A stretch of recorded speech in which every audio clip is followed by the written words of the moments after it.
โอ้อาลิสาให้อาลิสาให้เขาเอามาไปห้องหมอหมาบ่สบายมันหากหัวหมาหากไอเบลไปห้องหมอมื้ออื่นเขามาให้เด้อหัวเมื่อเขามาเอาไปซักยามันเป็นไข้ดิโอ้อาลิสาคิดฮอดมา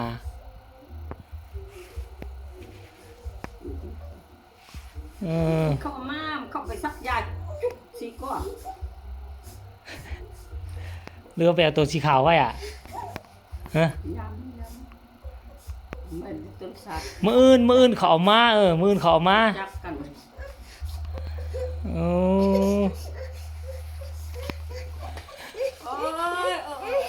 มื้ออื่นแม่เฒ่าไปเอามาให้มื้ออื่นแม่เฒ่าไปเอามาให้ไม่ตุ๊บเอามานะเขามันเป็น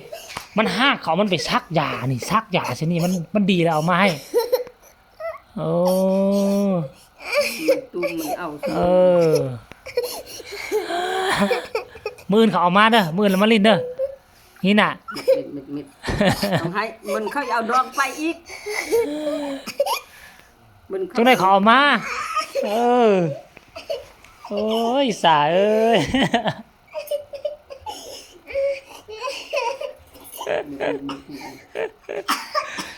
เม็ดให้มันเข้าไปเอาน้องละตีนะ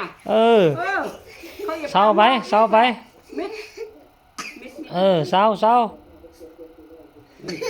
ังมึงเข้าเอาเด้เอามันเนี่ยทั้งหมาทั้งคนมันนี่สิตนกันเอาเฮ้ยดำไปใส่ล่ะไปพุ่นเลยไปน้ำรถแม่มันน่ะโอ้ซอกหาแม่มันดูซอกหาอีดำดูสา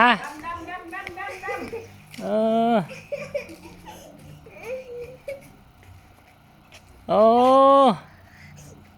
อีดำไปพุ่นแล้วมื้ออื่นเขามามันบ่สบายมันเป็นไข้หุ่นน่ะมันเป็นไข้ไปมันเป็นไข้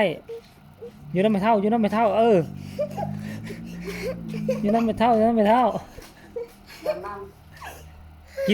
กินน้ำพุ่นเมื่อเราน้ำน่ะ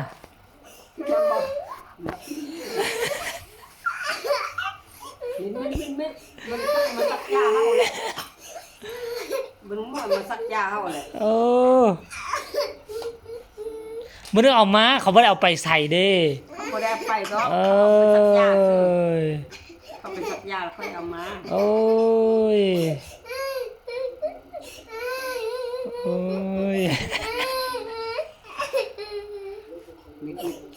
ไม่ตู้ซื้อขนมมาบอก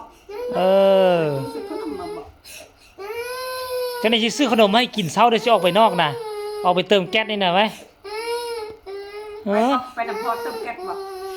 ไปเติมแก๊สน้ำวะไปขี่รถไปเนาะขี่รถไปน้ำพอเนาะไปบอกที่มันว่าบอกไปบอกมีผู้อยู่ในตู้เช้ามื้ออื่นแล้วจะเอามาให้มื้ออื่นน่ะเวลามันบ่มาก่อนเนาะ